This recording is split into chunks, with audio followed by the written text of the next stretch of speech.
దేవునికి స్తోత్రములు. లైవ్లో యూట్యూబ్లో చూస్తున్న సహోదరి సహోదరులకు క్రీస్తునామంలో వందనములు. ప్రార్థన చేసుకుందాం. పరలోకమందున్న మా తండ్రి, నీ ప్రియకుమారుడు యేసుక్రీస్తునామంలో కృతజ్ఞతాస్తుతులు స్తోత్రం చెల్లించుకుంటున్నాం నాయన. ఇంతవరకు సజీవ లెక్కలో ఉంచుకొని ఉదయకాల సమయంలో నీ సన్నిధిలో చేరి నిన్ను స్తుతించే భాగ్యం, నిన్ను ఘనపరిచే భాగ్యం మాకు అనుగ్రహించిన విధానం బట్టి కృతజ్ఞతాస్తుతులు స్తోత్రం చెల్లించుకుంటున్నాం నాయన.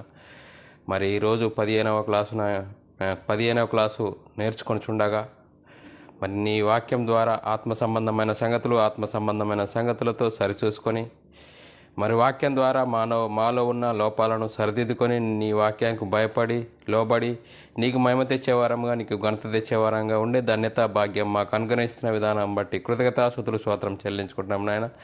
చెప్తుండగా నాకు వింటున్న సహోదరి సహోదరులు కూడా వాక్యంగా స్వీకరించి నీకు మహిమ తెచ్చేవారంగా ఉండుటకు ఇచ్చిన గొప్ప ధన్యతను భాగ్యమును బట్టి కృతజ్ఞతాస్తుతులు స్తోత్రం చెల్లించుకుంటూ ముందున్న సమయం కూడా నీ చేతులకు అప్పచెప్తూ యేసుక్రీస్తు నామములో ప్రార్థన అడిగి వేడుకుంటున్నాం తండ్రి, ఆమెన్. దేవుని కృపను బట్టి నిన్నటి రోజు చెప్పాలి, కొన్ని అనివార్య కారణాల వల్ల ఈరోజు వాక్యం మేము ముందుకు తీసుకురావడానికి దేవుడు కృప చూపిన విధానం బట్టి దేవునికి స్తోత్రాలు. సహోదరులారా, ఈరోజు 15వ class CTH certificate of theology నేర్చుకుంటుండగా మనము వాక్యంగా స్వీకరించవలసిందిగా క్రీస్తు ప్రేమను బట్టి బతిమాలుకుంటున్నాను. బైబిల్లోని ఆత్మనియమం ఏం సూచిస్తుందంటే దేవునికి కృతజ్ఞతాస్తుతులు స్తోత్రం చెల్లించాలి, సహోదరులమైన మనము ఒకరికొకరు వందనములు చెల్లించుకోవాలని బైబిల్లోని ఆత్మనియమం సూచిస్తుంది, బోధిస్తుంది. దాన్ని అనుసరిస్తూ ముందుకు సాగుదాం. సహోదరులారా, వాక్యము చెప్పబడుతుండగా క్లాసులు కాబట్టి ఖచ్చితంగా ఉంటాయి. ఇవి నా కొరకే మా కొరకని అనుకోకుండా ఒక సంఘం గురించి, ఒక సంస్థని గురించి, ఒక వ్యక్తిని గురించి చెప్పబడినవి కావు. ఏది చెప్పినా లేఖనాధారాలతో మేము ఉంచడానికి ప్రయత్నం చేస్తున్నాం సహోదరులారా. దయచేసి వాక్యాన్ని సాత్వికంతో అంగీకరించి మాకే తెలుసు మీకు ఎవరు తెలియదు అనే ఉద్దేశంతో కాకుండా ఏది చెప్పినా లేఖనాధారాలతో మేము ఉంచడానికి ప్రయత్నం చేస్తుండగా వాక్యంకు భయపడదాం, లోబడదాం. వాక్యం ద్వారా మనలో ఉన్న లోపాలను సరిచేసుకొని దేవునికి మహిమ తెచ్చేవారంగా, దేవునికి ఘనత తెచ్చేవారంగా ఉంటూ ముందుకు సాగే భాగ్యం మనకు అనుగ్రహించిన దేవునికి కృతజ్ఞతాస్తుతులు స్తోత్రములు. సహోదరులందరూ దయచేసి వాక్యాన్ని వాక్యాధారాలతో మేము ముందుస్తున్నాం కాబట్టి వాక్యాన్ని చూసి ఇంతకు ముందున్న ఆలోచనలను సరి చేసుకొని వాక్యంకు భయపడదాం, లోబడదాం, దేవునికి మహిమ తెచ్చేవారంగా ఉందాం. సహోదరులారా, ఈరోజు 15వ క్లాసు పాపము చేయని వారి మీద కూడా మరణము ఏలునా అనే అంశము. పాపము చేయి వారి మీద కూడా మరణమేలునా అనే అంశము 15వ క్లాసు. ఈ క్లాసు మంచిగా సహోదరులందరూ నేర్చుకునేవారు, రాసుకునేవారు శ్రద్ధగా రాసుకొని మనం లేఖనాధారాలకు లోబడదాం, భయపడదాం, దేవునికి మహిమ తెచ్చేవారంగా ఉందాం. సహోదరులారా, మూల వాక్యాన్ని మనం చదువుకున్నట్లయితే రోమీయులకు రాసిన పత్రిక 5వ అధ్యాయం 14వ వచనము. రోమీయులకు రాసిన పత్రిక 5వ అధ్యాయము 14వ వచనం చదువుకున్నట్లయితే, ఆయనను ఆదాము చేసిన అతిక్రమమును బోలి పాపము చేయని వారి మీద కూడా ఆదాము మొదలుకొని మోసే వరకు మరణమేలెను. ఆదాము రాబోవానికి గుర్తయి ఉండెను. సహోదరులారా, ఈ అంశమును నేర్చుకోవడానికి మనం ఎందుకు ప్రయత్నం చేయుచున్నామంటే ఈ వాక్యాన్ని చదివి చాలా మంది పాపము చేయని వారి మీద కూడా మరణము ఏలుతుంది అని బోధిస్తున్నారు. కానీ బైబిల్ గ్రంథం కూడా అలాగనే చెప్తుందా? లేక ఈ వాక్యాన్ని తప్పుగా అర్థం చేసుకొని కొందరు తప్పుగా బోధిస్తున్నారా అనే విషయాన్ని ఇప్పుడు మనం లేఖనాధారాలతో పరిశీలన చేద్దాం సహోదరులారా.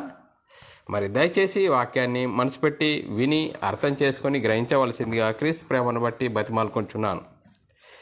ఈ అంశము సహోదరులారా, ఈ అంశాన్ని పరిశీలిస్తూ ఈ అంశంలో నుంచి 2 ప్రశ్నలు వేసుకుందాం సహోదరులారా. ఒకటి, ఆదాము మొదలుకొని మోసే వరకు పాపము చేయని వారి మీద కూడా మరణమేలునా? ఒకటి. రెండవ ప్రశ్న, ఆదాము మొదలుకొని మోషే వరకు ఆదాము చేసిన పాపమును బోలి మరి చేయని వారి మీద కూడా మరణమేలనా? సోదరులారా, ఈ రెండు ప్రశ్నల్లో మరి ఈ రెండు ప్రశ్నలు ఒకటేలాగా ఉన్నాయా అంటే సోదరులారా, ఈ రెండు ప్రశ్నలు ఒకటేలాగా లేవు. ఈ రెండు ప్రశ్నల్లో ఏమైనా వ్యత్యాసం ఉన్నదంటే వ్యత్యాసం ఉన్నదా అనే విషయాన్ని మనము గమనించాలి సోదరులారా. మరి సోదరులారా, ఈ విషయము మనము అర్థం అవ్వాలంటే అసలు పాపము అంటే ఏమిటి మరి అనే విషయం మీద మనము సంపూర్ణ అవగాహన కలిగి ఉండాలి. మరి చాలామంది పాపమును గురించి సరి అయిన అవగాహన లేకుండా మరి ఇలాంటి విషయాలను గురించి బోధిస్తున్నారు కనుక ఇలాంటి తప్పుడుగా బోధిస్తున్నారు కనుక ఇలాంటి తప్పుడు బోధలు మరి క్రైస్తవ సమాజంలోకి వచ్చాయని చెప్పుకోవడంలో సందేహం లేదు సహోదరులారా. మరి సహోదరులారా, మరి దీని గురించి తెలుసుకోవాలంటే మనకు ఎలా అవగాహన కలిగి ఉండట? పాపము గురించి అవగాహన కలిగి ఉండాలి ఆ లేఖనాధారాలతో. పాపం అంటే ఏమిటి? పాపం అంటే ఆజ్ఞ అతిక్రమమే పాపము. మరి పాపము ఎందుకు ఆరోపింపబడెను? ఆజ్ఞను అతిక్రమించిన వలన ఆరోపింపబడింది. పాపము ఎవరిపై ఆరోపింపబడెను? ఆజ్ఞను అతిక్రమించిన వారిపై పాపము ఆరోపింపబడును. మరి పాపము ఎవరిపై ఆరోపింపబడదు? ఆజ్ఞను అతిక్రమించని వారిపై పాపం ఆరోపింపబడదు. పాపము ఎప్పుడు ఆరోపింపబడెను? ఆజ్ఞను అతిక్రమించినప్పుడు పాపము ఆరోపింపబడును. మరి పాపము ఎప్పటి వరకు ఆరోపింపబడదు? ఆజ్ఞను అతిక్రమించనంత వరకు పాపము ఆరోపింపబడదు. మరి పాపము చేసిన వాడు ఎవడు అంటే సహోదరులారా, ఆజ్ఞను అతిక్రమించిన ప్రతి వాడు పాపము చేసినవాడు. మరణము ఎవరికి సంప్రాప్తమాయను? ఈ లోకంలో ఉన్న వారందరూ పాపం చేసినందున మరణము అందరికీ సంప్రాప్తమాయను. పాపము చేయని వారి మీద కూడా మరణము సంప్రాప్తమాయనా? పాపము చేయని వారికి మరణము సంప్రాప్తం కాదు. ఈ విషయాలన్నిటిని మీద సరి అయిన అవగాహన ఉన్నవారికి మాత్రమే ఈ విషయము క్లుప్తంగా అర్థమవుతుంది. మరి ఈ విషయం మీద అవగాహన ఉండాలి. అవగాహన లేకుంటే ఏదో విన్న ఆలోచన ప్రకారంగా చెప్పడము జరుగుతుంది. అలా కాకుండా ఈ విషయాల మీద అవగాహన లేని వారికి ఈ విషయము అంత సులభంగా అర్థం కాదు. మరి పాపమునకు బలము దేని మీద ఉంది అంటే పాపమునకు బలము ధర్మశాస్త్రము లేక ఆజ్ఞల మీద ఉందని మనము తెలుసుకోవాలి సోదరులారా. ఆదాము మొదలుకొని మోసే వరకు పాపము చేయని వారి మీద మరణము ఏలిపోతే సోదరులారా, ఆదాము మొదలుకొని మోసే వరకు పాపము చేయని వారి మీద ఏలును అని ఎందుకు బోధిస్తున్నారు? మరి ఎందుకు బోధిస్తున్నారంటే వ్రాయబడిన వాస్తవాలు చూసినట్లయితే సహోదరులారా, రోమీయులకు రాసిన పత్రిక 5వ అధ్యాయం 14వ వచనం, ఆదాము మొదలుకొని మోసే వరకు పాపము చేయని వారి మీద మరణము ఏలును అని లేదండి. మరి ఏముంది ఇప్పుడు చూద్దాం సహోదరులారా. అయినను ఆదాము చేసిన అతిక్రమమును బోలిన పాపము చేయని వారి మీద కూడా ఆదాము మొదలుకొని మోసే వరకు మరణమేలెను. మరి ఆదాము రాబోవానికి గుర్తయి ఉండెను. పై వచనాలను ఆధారం చేసుకొని అతిక్రమమును బోలి పాపము చేయని వారి మీద కూడా ఆదాము మొదలుకొని మోసే వరకు మరణమేలెను అని ఉంది సహోదరులారా. ప్రాముఖ్యంగా బోలి అంటే సహోదరులారా బోలిన పాపము చేయని వారి మీద కూడా అని ఉంది.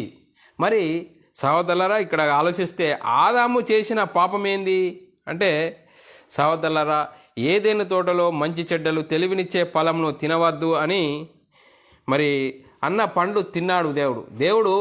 ఆదాముకి ఇచ్చిన ఆజ్ఞ ఏంది? ఈ తోటలోని చెట్టు ఫలములన్నీ మరి తినవచ్చును, కానీ మంచి చెడ్డలు తెలివినిచ్చే ఫలము తినవద్దు అనే ఒక ఆజ్ఞ ఇచ్చాడు దేవుడు. మరి ఆదాము చేసిన పాపము బోలిన పాపం అంటే సహోదరుల, ఆదాము తోటలో ఉంచాడు, ఆదాము ఆ చెట్టు ఫలమును తిన్నాడు. మరి వీళ్ళు కూడా ఆ చెట్టు ఫలమును తిన్నారంటే తినలేదు. మరి చేయని వారి మీద అనగా ఏదైనా తోటలో చెట్టు ఫలమును తినలేదు, కానీ మోసే వరకు వారు వేరే విధమైన అక్రమాలు చేశారని మనకు అర్థమవుతుంది. ఆదాము మొదలుకొని మోసే వరకు అనగా అది ధర్మశాస్త్రం లేని కాలము, అనగా అప్పటికి ఆజ్ఞలు ఇవ్వబడలేదు గనుక దేవుడు అజ్ఞాన కాలమందున చూసి చూడనట్లు తన ఊరిమి వలన ఊరుకున్నాడు సహోదరులారా. మరి రోమిలకు రాసిన పత్రిక 3వ అధ్యాయం 25వ వచనము, పూర్వము చేయబడిన పాపము వలన దేవుడు తన ఓర్మి వలన ఉపేక్షించెను. మరి అజ్ఞాన కాలమున దేవుడు చూసి చూడనట్లుగా ఉన్నాడు. మరి అపొస్తలుల కార్యము 17వ అధ్యాయం 31వ వచనంలో చదువుకున్నట్లయితే, ఆ అజ్ఞాన కాలమున దేవుడు చూసి చూడనట్లు ఉండెను. ఇప్పుడైతే అంతటా అందరూ మారు మనసు పొందవలనని మనుషులకు ఆజ్ఞాపించుచున్నాడు. సహోదరులారా, మరి దేవుడు అప్పుడు చూసి చూడనట్లుగా ఊకున్నాడు, కానీ ఇప్పుడు ఆజ్ఞ వచ్చినప్పుడు అందరూ అంతటా మారు మనసు పొందాలని దేవుడు ఆజ్ఞాపించుచున్నాడు సహోదరులారా. మరి అలాగే సహోదరుల 1 యోహాను రాసిన పత్రిక 3వ అధ్యాయం 4వ వచనం చూసినట్లయితే, పాపము చేయువాడు ప్రతివాడు ఆజ్ఞను అతిక్రమించును, ఆజ్ఞ అతిక్రమమే పాపము. ఆజ్ఞ వచ్చింది కాబట్టి ఆజ్ఞకు లోబడాలి. ఆజ్ఞను అతిక్రమిస్తే మరి ఆజ్ఞ అతిక్రమే పాపము. మరి సకల దుర్నీతి పాపము. ఏమవుతుంది? సకల దుర్నీతి పాపము. 1 యోహాను రాసిన పత్రిక 5వ అధ్యాయం 16వ వచనం, సకల దుర్నీతి పాపము. యాకోబు రాసిన పత్రిక 4వ అధ్యాయం 17వ వచనం, కాబట్టి మేలైనది ఎరిగియు అలాగు చేయని వానికి పాపము, మేలైనది చెయ్యనెరిగి అలాగు చేయని వానికి పాపము. మరి మేలైనది ఏంటంటే సహోదరులారా, మరి సువార్త ద్వారా మరి సువార్తకు లోబడాలా. ఆ లోబడిన వారికి ఆజ్ఞ అతిక్రమే పాపం వల్ల వచ్చింది మరణము. మరి సహోదరులారా, మరి ఇలాంటి వాక్యాధారాలతో మనం చూడాలి. మన మనసులో ఉన్న వాటిని ఏదో మనకు అనుకూలంగా వాక్యాన్ని మలుచుకోకుండా, వాక్యము ఏం చెప్తుంది, వాక్యాన్ని చూసి చదివి గ్రహించి మరి బోధిస్తే మరి వాక్యంకు మనము భయపడ్డట్లు, వాక్యంకు న్యాయం చేసినట్లు సహోదరులారా.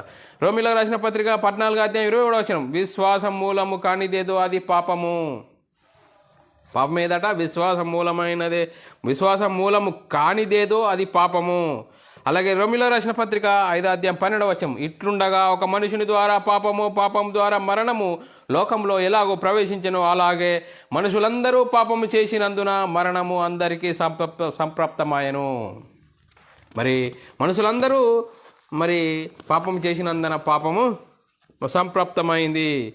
ఏ భేదము లేదు, అందరూ పాపము చేసినందున దేవుడు అనుగ్రహించు మహిమను పొందలేకపోతున్నారు సహోదరులారా. ఏ భేదము లేదు, అందరూ దేవుడు అనుగ్రహించి మహిమను పొందలేకపోతున్నారు. కాబట్టి సహోదరులారా, మరి పాపము చేసిన వారు మాత్రమే పాపులుగా తీర్చబడతారు, కానీ పాపము చేయని వారు అనగా ఆజ్ఞను అతిక్రమించిన వారు పాపులు, ఆజ్ఞను అతిక్రమించని వారు పాపులు కాదని వాక్యము చెబుతుంది సహోదరులారా. మరి అలాగే మరి సహోదరులారా, వాక్యాన్ని గమనిస్తే 1 కొరింథీయులు మరి 15వ అధ్యాయము 55-56 వచనాలు చదువుకున్నట్లయితే, ఓ మరణమా నీ విజయం ఎక్కడా, ఓ మరణమా నీ ముల్లెక్కడా, మరణము ముళ్ళు పాపమునకున్న బలము ధర్మశాస్త్రము. మరి సహోదరులారా, పాపం ఎక్కడ ఉందంటే ధర్మశాస్త్రము. మరి ఆ ధర్మశాస్త్రము ఆజ్ఞాతిక్రమమే పాపం వల్ల వచ్చింది మరణము. మరి దే మరణము, శరీర మరణమా ఆత్మ మరణమా అనేది ఇక్కడ ఆలోచించాలి సహోదరులారా. రోమిలకు రాసిన పత్రిక 4వ అధ్యాయం 15వ వచనం, ఏలయనగా ధర్మశాస్త్రము ఉగ్రత పుట్టించును, ధర్మశాస్త్రము లేని ఎడల అతిక్రమములు లేకపోవును. ఏలయనగా ధర్మశాస్త్రము ఉగ్రతను పుట్టించును, ధర్మశాస్త్రము లేకుంటే అతిక్రమములు లేకపోవును. రోమిలకు రాసిన పత్రిక 7వ అధ్యాయం 8వ వచనం, అయితే పాపము ఆజ్ఞను హేతువు చేసుకొని సకల విధములైన దురాశలను నాయందు పుట్టించెను. ధర్మశాస్త్రము లేనప్పుడు పాపము మృతము అని పౌలు గారు రోమీయులకు రాసిన పత్రికలో చెప్తున్నాడు. మరి ధర్మశాస్త్రం గురించి ఎంత చక్కగా మరి పౌలు గారి పత్రికలో మరి ధర్మశాస్త్రం గురించి గలతీలకు రాసిన పత్రిక, మరి రోమీయులకు రాసిన పత్రిక, హెబ్రీయులకు రాసిన పత్రికలో చదువుతూ ఉంటే ధర్మశాస్త్రం గురించి క్షుణ్ణంగా ఉంటుంది సహోదరులారా. కాబట్టి సహోదరులారా, మోషే వచ్చిన తర్వాత సహోదరులారా 80 ఏళ్ళు దేవుడు ధర్మశాస్త్రం లేక ఆజ్ఞలు ఇచ్చాడు. మరి సహోదరులారా, మరి అయితే సహోదరులారా, ఆదాము మొదలుకొని మోషే వరకు ధర్మశాస్త్రము లేని కాలము. ఆదాము మొదలుకొని మోషే వరకు ధర్మశాస్త్రము లేని కాలము, అనగా ఆజ్ఞలు లేని కాలము. ఆదాము ఆజ్ఞ ఇయ్యబడింది. మరి ఆదాముకు ఆజ్ఞ ఇయ్యబడిందా అంటే సహోదరులారా, ఆదాము తర్వాత ఉన్న ప్రజలు మాత్రము ఆదాముకు ఇయ్యబడిన ఆజ్ఞ లేదు. మరి చూడండి సహోదరులు, ఎందుకంటే ఆదాము ఏదైనా తోట నుండి వెళ్ళగొట్టబడ్డాడు. ఎందుకు వెళ్ళగొట్టబడ్డాడంటే సహోదరులారా, ఆదాము ఒకవేళ మరి ఆ పండును తింటే మరి జీవవృక్ష ఫలాలు తింటే దేవునికి మరి దగ్గర వానివాడుగా ఉంటాడు. ఎప్పుడు ఎల్లకాలం మరి పాపానికి దాసుడై ఉంటాడు. కాబట్టి దేవుడు ఏం చేసిండు, ఏదైనా తోటల నుంచి ఆదామును వెళ్ళగొట్టాడు. అయితే సహోదరులారా, ఆదాము తర్వాత వచ్చిన ప్రజలు కూడా అతిక్రమమును చేశారు, కానీ ఆదాము చేసిన అతిక్రమము చేయలేదు. మరి ఆదాము తోటలో మరి చెట్టు ఫలము తినవద్దని మరి చెప్తే ఆజ్ఞ అతిక్రమించాడు, చెట్టు ఫలం తిన్నాడు. మరి ఆ ఆదాము తర్వాత వచ్చిన ప్రజలకు మరి ఆ తోటలో ఉన్నారా? లేరు కదా. మరి ఆదాము చేసిన పాపము ఈ ప్రజలు చేయలేరు. ఆదాము చేసిన పాపము బోలి అని అక్కడ క్లియర్గా ఉంది సహోదరులారా. మరి సహోదరులారా, వాక్యాన్ని మనం ఆలోచిస్తే మరి ఎందుకంటే సహోదరులారా, ఆదాము తర్వాత వచ్చిన ప్రజలు కూడా అతిక్రమము చేశారు, కానీ ఆదాము చేసిన అతిక్రమము చేయలేదు. ఎందుకంటే వారు ఏదైనా తోటలో లేరు. కాబట్టి అతిక్రమం చేశారు కనుక వారి మీద కూడా మరణము ఏలింది. కానీ ఆదాము చేసిన పాపము బోలి అని అక్కడ క్లియర్గా ఉన్నది సహోదరుల. ఆ వాస్తవాన్ని మనము వాక్యాన్ని చూడాలా. మరి పాపము చేయని వారి మీద కూడా అని అక్కడ అది వదిలిపెట్టి పాపము చేయని వారి మీద కూడా మరణం ఏలుతుందని చదవడం అనేది వాక్యంకు విరుద్ధమైన పని సహోదరులారా. రోమీయులకు రాసిన పత్రిక 7వ అధ్యాయం 9వ వచనం చదువుకున్నట్లయితే, ఒకప్పుడు నేను ధర్మశాస్త్రము లేకుండా జీవించుచుంటిని, గాని ఆజ్ఞ వచ్చినప్పుడు పాపమునకు మరలా జీవము వచ్చెను, నేనైతే చనిపోతిని అని పౌలు గారు అంటున్నాడు సహోదరులారా. మరి వాక్యాన్ని ఆలోచిస్తే ఎంత చక్కగా ఉంది సహోదరులారా. మరి రోమీయులకు రాసిన పత్రిక 5వ అధ్యాయం 13వ వచనం, ఏలయనగా ధర్మశాస్త్రం వచ్చిన దనుక పాపము లోకములో ఉండెను, కానీ ధర్మశాస్త్రము లేనప్పుడు పాపము ఆరోపింపబడలేదు. ఎప్పుడు పాపము ఆరోపింపబడలేదంటే ధర్మశాస్త్రం వచ్చిన తర్వాతనే పాపము ఆరోపింపబడింది. రోమీయులకు రాసిన పత్రిక 5వ అధ్యాయం 20వ వచనం, మరియు అపరాధము విస్తరించినట్లు ధర్మశాస్త్రము ప్రవేశించెను, అయినను పాపము మరణము ఆధారం చేసుకొని ఏలాగూ ఏలెనో. మరి సోదరులారా, ధర్మశాస్త్రం వస్తే పాపము మరణము ఆధారం చేసుకొని మరి ఏలాగూ ఏలెనో అని మరి రోమీయులకు రాసిన పత్రికలో 5వ అధ్యాయం 20వ వచనం. మరి రోమీయులకు రాసిన పత్రిక 2వ అధ్యాయం 11 నుంచి 13వ వచనం చదువుకున్నట్లయితే, దేవునికి పక్షపాతము లేదు, ధర్మశాస్త్రము లేక పాపము చేసిన వారందరూ ధర్మశాస్త్రము లేకయే నశించెదరు. ధర్మశాస్త్రము కలిగిన వారై పాపము చేసిన వారందరూ ధర్మశాస్త్రము అనుసారంగా తీర్పు నొందుదురు. మరి ఇక్కడ ఎంత ఖచ్చితంగా వాక్యం సెలవిస్తుంది సోదరులారా. మరి ఆదాము చేసిన పాపము, ఆదాముకు ఇచ్చిన ఆజ్ఞ మరి వీళ్ళు కూడా చేశారంటే ఆదాము చేసిన ఆ తప్పు వీళ్ళు చేయలేరు, కానీ వీరు చేశారు. కానీ ఆదాము చేసిన పాపమును బోలి అని అక్కడ క్లియర్గా ఉన్నది. కాబట్టి వాక్యాన్ని మనము పరిశీలించాలి సహోదరులారా. మరి రోమీయులకు రాసిన పత్రిక 5వ అధ్యాయం 12వ వచనము, ఇట్లుండగా ఒక మనుషుల ద్వారా పాపం ద్వారా మరణము లోకంలో ఎలాగూ ప్రవేశించెనో, అలాగనే మనుషులందరూ పాపము చేసినందున మరణము అందరికీ సంప్రాప్తమాయెను. చూడండి సహోదరులారా, మరి ఆదాము తినద్దన్న పండు తిన్నాడు. దేవుడు నిశ్చయముగా చచ్చేదవని మరి చెప్పింది శరీరం గురించా ఆత్మను గురించా అంటే సహోదరులారా అని మరి గురించా అని ఆలోచించినట్లయితే ఆత్మను గురించి అని మనకు ఇక్కడ అర్థమవుతుంది. ఆత్మకు కలిగిన మరణమును గురించి దేవుడు చెప్పాడు. చాలా స్పష్టంగా అర్థమవుతుంది సోదరులారా. ఆ తర్వాత దేవుడు శరీరానికి తీర్పిచ్చాడు. మరి ఆదికాండము 3:19 నీవు నేలకు తిరిగి చేరు వరకు నీ ముఖము చెమట కార్చు ఆహారం తిందువు, ఏలైనగా నేల నుండి నీవు తీయబడితివి, నీవు మన్నే గనుక తిరిగి మన్నైపోయేదామని చెప్పిండు. మనకి తీర్పు చేసిండు సోదరులారా.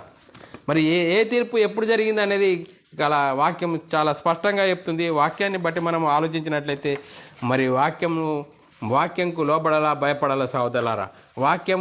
వాక్యాన్ని చూసి వాక్యాధారాలతో మనము ముందుకు సాగవలసిందిగా క్రీస్తు ప్రేమను బట్టి బతిమాలుకొంచున్నాం సోదరులారా. రోమీలకు రాసిన పత్రిక 6:23 ఏలైనగా పాపం వలన వచ్చు జీతము మరణము, అయితే దేవుని కృపావరము మన ప్రభు అయిన యేసుక్రీస్తునందు నిత్య జీవము. పాపం వలన వచ్చింది మరణము, మరి ప్రభు అయిన యేసుక్రీస్తు ద్వారా నిత్య జీవము. మరి సోదరులారా, మరి మరణం అనేది ఆత్మకు కలిగింది. తర్వాత శరీరానికి మరి మన్నైన శరీరము మన్నైపోవునని తర్వాత తీర్పు ఇచ్చిండు సోదరులారా. మరి ఇక్కడ వాక్య వాస్తవాలు గమనించాలి. మరి సోదరులారా, మరి మన ఆత్మకు శరీరంకు 2 మరణాలు ఉంటాయని మరి వాక్యం సెలవిస్తుంది. ప్రకటన గ్రంథము 2:11 సంగములతో ఆత్మ చెప్పుచున్న మాట చెవిగలవాడు వినుగాక, జయించువాడు 2వ మరణం వలన ఏ హానియు చెందుడు. చూడండి సోదరులారా, మరి మరణం అనేది 2వ మరణము అనేది మరి ఇక్కడ వాక్యం చాలా చక్కగా చెప్తుంది. యాకోబు రాసిన పత్రిక 1:15 దురాశ గర్భము ధరించి పాపమును కనగా పాపము పరిపక్వ మరణమును కనును. చూడండి సోదరులారా, మరి వాక్యాన్ని చక్కగా వాక్యాన్ని అర్థం చేసుకోవాలా, వాక్యంకి లోబడాలా. వాక్యం ఏం చెప్తుంది అనేది చాలా ప్రాముఖ్యము. ప్రామాణిక గ్రంథం అని చెప్పుకుంటున్నామే. ప్రామాణిక గ్రంథంలో మరి కొత్త నిబంధన మరి పరిశుద్ధాత్మని బోధ ఏం చెప్తుంది, ఆ పరిశుద్ధాత్మని బోధకు మనం లోపడాలా. మరి ఇంతకుముందు మనము ఏదో మన మైండ్లు ఉన్నాయి, మనకు అనుకూలంగా మరి వాక్యాన్ని మనం మలుచుకోకుండా వాక్యానికి అనుకూలంగా మనం మలగాలి కానీ తప్ప మనకు అనుకూలంగా వాక్యాన్ని తీసుకోకుండా చదవడం అది వాక్య విరుద్ధమైన పని సోదరులారా. రోమీలకు రాసిన పత్రిక 8:5 శరీరానుసారులు శరీర విషయం మీద మనసునుంచుదురు, ఆత్మానుసారులు ఆత్మ విషయముల మీద మనసుంతురు. శరీరానుసారమైన మనసు మరణము. చూడండి సోదరులారా, శరీరానుసారమైన మనసు మరణము. మరి యాకోబు రాసిన పత్రిక 5:20 పాపిని వాని తప్పు మార్గం నుండి మళ్లించువాడు మరణం నుండి యొక్క ఆత్మను రక్షించును అనే రక్షించి అనేక పాపముల నుండి కప్పివేయును అని తాను తెలుసుకొనవలెను. చూడండి సోదరులారా, ఎంత వాక్యం ఆత్మను గురించి ఎంత చక్కగా ఆత్మను రక్షించాలి అనే వాక్యం సెలవిస్తుంది సోదరులారా. మరి 1 యోహాను రాసిన పత్రిక 3:14 మనము సహోదరులను ప్రేమించుచున్నాము గనుక మరణంలో నుండి జీవంలోనికి దాటి ఉన్నామని ఎరుగుదము. ప్రేమ లేనివాడు మరణమందు నిలిచి ఉన్నాడు. చూడండి సహోదరుల, ప్రేమ లేనివాడు ఎక్కడున్నాట? మరణమందు నిలిచి ఉన్నాట. మరి సహోదరులారా, మనము సహోదరులను ప్రేమించుచున్నాము గనుక మరణంలో నుండి జీవంలోనికి దాటి ఉన్నామని ఎరుగుదము. ప్రేమ లేనివాడు మరణమందు నిలిచి ఉన్నాడు. మరి సహోదరులారా, మరి యేసుక్రీస్తు చెప్పిన మాటను సందర్భాన్ని కూడా మనం ఆలోచించినట్లయితే యోహాను రాసిన సువార్త 5:24 నా మాట విని నన్ను పంపిన వాని యందు విశ్వాసముంచువాడు నిత్య జీవం గలవాడు, వాడు తీర్పులోనికి రాక మరణంలో నుండి జీవంలోనికి దాటి ఉన్నాడని మీతో నిశ్చయంగా చెప్తున్నాను. మరి చూడండి, మరి నా మాట విని మరి నన్ను పంపిన వాని యందు విశ్వాసముంచువాడు నిత్య జీవం గలవాడు, మరి వాడు తీర్పులోనికి రాక మరణంలో నుండి జీవంలోనికి దాటి ఉన్నాడని మీతో నిశ్చయంగా చెప్తున్నా అని వాక్యం సెలవిస్తుంది సోదరులారా. మరి వాక్యంకు లోబడాలా, భయపడాలా, మరి వాక్యానుసారంగా జీవించాలా. మరి జీవించినప్పుడే వాక్యంకు భయపడి జీవించినట్టు. సోదరులారా, 2 తిమోతికి రాసిన పత్రిక 1:10 చదువుకున్నట్లయితే క్రీస్తు యేసును మన రక్షకుని ప్రత్యక్షత వలన బయలుపరచబడినది యూనైనా తన కృపను బట్టి మనల్ని రక్షించి పరిశుద్ధమైన పిలుపుతో ఆయన మనలను పిలిచెను. ఆ క్రీస్తు యేసు మరణమును నిరర్ధకం చేసి జీవమును అక్షయతను సువార్త వలన వెలుగులోనికి తెచ్చాడు. సోదరులారా, యేసుక్రీస్తు ఏం చేసిండు? మరణమును నిరర్ధకం చేసి జీవమును అక్షయతను సువార్త వలన వెలుగులోనికి తీసుకొచ్చాడు. మరి ఆ సువార్త వినాలా, సువార్తకు లోపడాలా, సువార్తకు భయపడాలా. అప్పుడు లోబడి భయపడి జీవించినప్పుడే మరి మనము మరణంలో నుండి దాటుతామని వాక్యం సెలవిస్తుంది సహోదరులారా. మరి యోహాను రాసిన సువార్త 8:51 వచనమును చదువుకున్నట్లయితే, ఒకడు నా మాట గైకొని ఎడల వాడెన్నడూ మరణము పొందడని మీతో నిశ్చయంగా చెప్పుచున్నానని ఉత్తరం ఇచ్చెను. మరి సహోదరులారా, మరి ఇక్కడ మరి ఒకడు నా మాట గైకొని ఎడల మరణము పొందడని మీతో నిశ్చయంగా చెప్తున్నాను.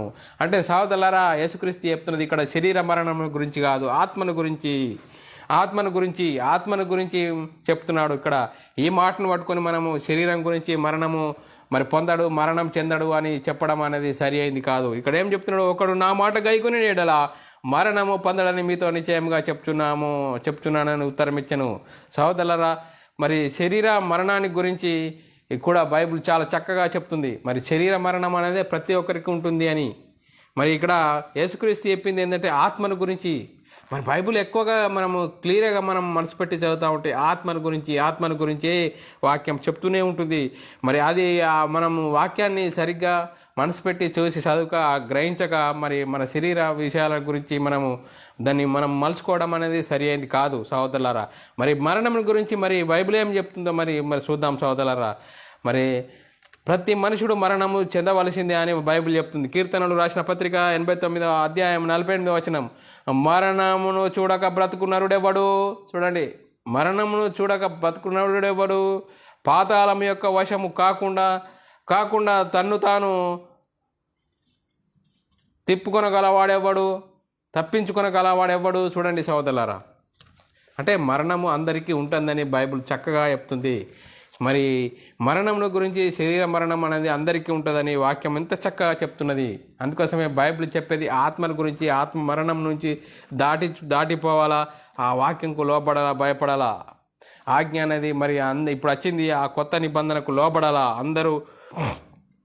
యోబు రాసిన పత్రిక యోబు 30:23 వచనము, యోబు గ్రంథము 30:23 వచనమును చదువుకున్నట్లయితే, మరణమునకు సర్వజీవులకు నియమింపబడిన సంకేత సమాజ మందిరమునకు నీవు నన్ను రప్పించితివని నాకు తెలియను. చూడండి, మరణము సర్వజీవులకు నియమింపబడును అంటే ప్రతి ఒక్కదానికి మరణం అనేది ఉంటుందని వాక్యము స్పష్టంగా చెప్తున్నది సహోదరులారా. మరి వాక్యం ఇంత స్పష్టంగా చెప్తున్నప్పుడు ఆజ్ఞ అనేది మరి ఆదాముకి ఇచ్చిన ఆజ్ఞ ఏంటి, మరి ఆదాము చేసిన పాపం ఏంటి, మరి ఆదాము చేసిన పాపమును బోలి అని అక్కడ అంత రోమీయులకు రాసిన పత్రిక 5:14 వచనం, అయినను ఆదాము చేసిన అతిక్రమమును బోలి అని ఇక్కడ చాలా చక్కగా ఉన్నది. ఈ బోలిని ఇడిచిపెట్టిరు, పాపము చేయని వారి మీద కూడా ఆదాము మొదలుకొని మోసే వరకు మరణం మేలెను.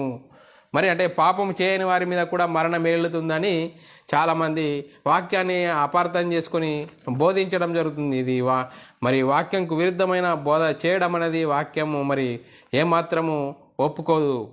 బైబిల్ దాన్ని ఏమాత్రం యాక్సెప్ట్ చేయదు. కనుకబట్టి వాక్యాన్ని మనం ఎలా ఎదుకోవాలా, ఆయనను ఆదాము చేసిన అతిక్రమమును బోలి, ఆదాము చేసిన సేమ్ ఏదైనా తోటలో చేసిన ఆజ్ఞను అతిక్రమించాడు.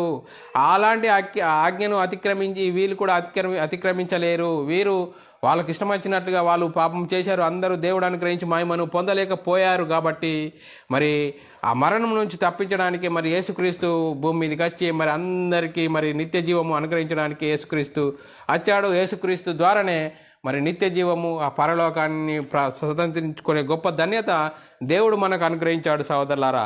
మరి ఆ వాక్య వాస్తవాన్ని గమనించాలి. మరి సహోదరులారా, మనము వాక్యాన్ని మనకు ఇష్టం వచ్చినట్లుగా మనకు అనుకూలంగా మనం చదువుకొని మనం చెప్పడం అనేది మరి వాక్యంకు విరుద్ధమైన పనులు చేయవద్దని ఇకనైనా వాక్యాన్ని చూసి వాక్యాధారాలు మీ ముందు ఎన్నో ఉంచాం సహోదరులారా. పాపమును గురించి మరి ఆ పాపమును గురించి మరి వాక్యం చెప్తున్న విధంగా మనం లోపడదాం, భయపడదాం. ఇకనైనా మరి దేవునికి మహిమ తెచ్చేవారంగా, ఘనత తెచ్చేవారంగా ఉందాం సహోదరులారా. ఆదాము చేసిన పాపము బోలి చేయని వారు అనగా ఆదాము వలె పండు మరి వాళ్ళు తిన్నరా అంటే తినలేదు. కాబట్టి సహోదరులారా, వాళ్ళు కూడా పాపం చేశారు, కానీ వేరే పాపం చేసినట్లుగా చేశారు కాబట్టి అందరి మీద మరణము ఏలింది. కానీ సహోదరులారా, ఆ రోజు మరి ఆ పాత నిబంధన కాలంలో దేవుడు చూసి చూడనట్లుగా ఉన్నాడు. మరి కొత్త నిబంధన మరి వచ్చినప్పుడు యేసుక్రీస్తు మరి అందరి పాపాలను తీసివేయడానికి వచ్చాడు. కాబట్టి శిలువ మరణం పొంది మరణించి సమాధి చేసి మూడో దినమున తిరిగి లేచి సర్వలోకానికి మరి పరలోకం వెళ్ళి పరలోకంలో పరిశుద్ధాత్ముని పంపి పరిశుద్ధాత్ముని ద్వారా 12 మంది అపొస్తలులకు ద్వారా సువార్త అనేది ప్రకటించబడ్డది. ఆ సువార్త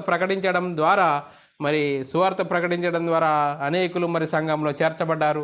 మరి యేసుక్రీస్తు దేవుని కుమారుడు, యేసుక్రీస్తు ప్రభు, యేసుక్రీస్తు ద్వారానే రక్షణ, యేసుక్రీస్తు మరణ పునరుత్థానంలో పాలిభాగస్తులు యేసుక్రీస్తు నామంలో బాప్తిసం పొందితే సంఘంలో చేర్చబడతారు సహోదరులారా. అప్పుడు మరి ఆత్మను రక్షించుకోవడానికి గొప్ప ధన్యత దేవుడు, గొప్ప ప్రణాళిక మనం ముందుంచాడు సహోదరులారా. మరి ఆ ప్రణాళికను మనము వాక్యాధారాలతో మరి అర్థం చేసుకొని వాక్యంకు లోబడదాం, భయపడదాం సహోదరులారా. మరి ఇట్టి గొప్ప ధన్యత దేవుడు మనకు అనుగ్రహించిన విధానం నాకు దేవునికి స్తోత్రాలు. అందరికీ వందనములు సహోదరులారా. ప్రార్థన చేసుకుందాం. పరలోకమందున మా తండ్రి, నీ ప్రియకుమారుడు యేసుక్రీస్తు నామములో కృతజ్ఞతాస్తుతులు స్తోత్రం చెల్లించుకుంటున్నాం నాయన. ఇంతవరకు సజీవులుగా ఉంచి మరి పాపము చేయని వారి మీద మరణం ఏలుతుందంటే పాపము చేయని వారి మీద మరణము ఏలదని ఈ వాక్యము చాలా స్పష్టంగా మరి బోధిస్తుంది.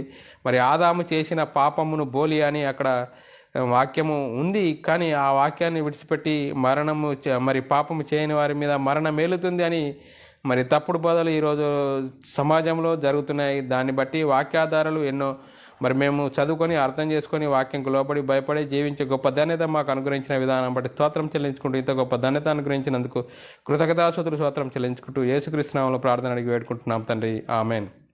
అందరికీ వందనములు, దేవునికి స్తోత్రాలు.